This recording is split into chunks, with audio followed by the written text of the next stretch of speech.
خلافت عثمانیہ کے بانی عثمان غازی کے والد ارطغرل غازی کی بات کریں گے۔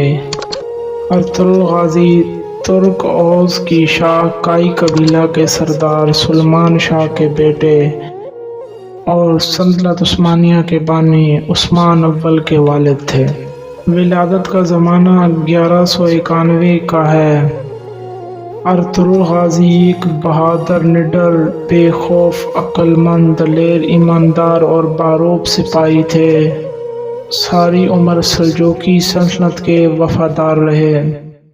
ارطغرل اپنے والد سلیمان شاہ کی وفات کے بعد اپنے قریبی رفقا کو لے کر سعود کی سرزمینوں کی طرف ہجرت کر گئے، جو اس زمانے باستینی سلطنت کی سرحد پر واقع تھی۔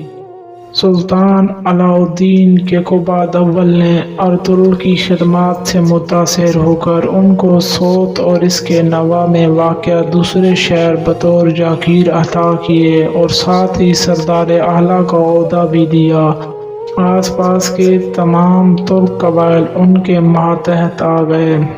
اسلام کی سربلندی کی خاطر ارطغرل اور دیگر عثمانی سلاطین کی مجاہدانہ سرگرمیوں کی بنا پر عموماً ان کو ناموں کے ساتھ غازی کا لقب لگایا جاتا ہے، لیکن ان کی زندگی کے آخری ایام میں سلجوقی سلطنت اپنی آخری سانسیں لے رہی تھی اور منگول سلطنت نے پورے اناطولیہ پر قبضہ کر لیا تھا، جو ان کے لیے سخت تشویش کا باعث تھا، اور ان کی آرزو تھی کہ ایک عظیم اسلامی سلطنت کا قیام عمل میں آئے۔ چنانچہ ارطغرل کے سب سے چھوٹے بیٹے عثمان اول نے ان کا یہ خواب پورا کیا اور ایک عظیم الشان سلطنت کی بنیاد رکھی۔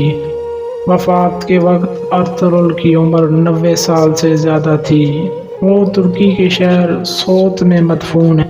مشہور ہے کہ ارطغرل غازی کی وفات کائی قبیلے کی سرداری اپنے بیٹے عثمان اول کے سپرد کرنے کے بعد سوت شہر میں 1281 میں ہوئی۔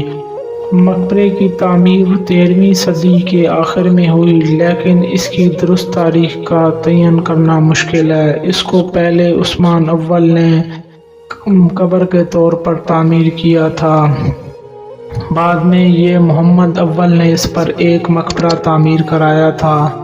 1757 میں مصطفیٰ ثالث کے دور میں اس کی مرمت اور اس طرح کی گئی جیسے اسے دوبارہ تعمیر کیا گیا ہو اور اصل عمارت کی تبدیل کر دیا گیا۔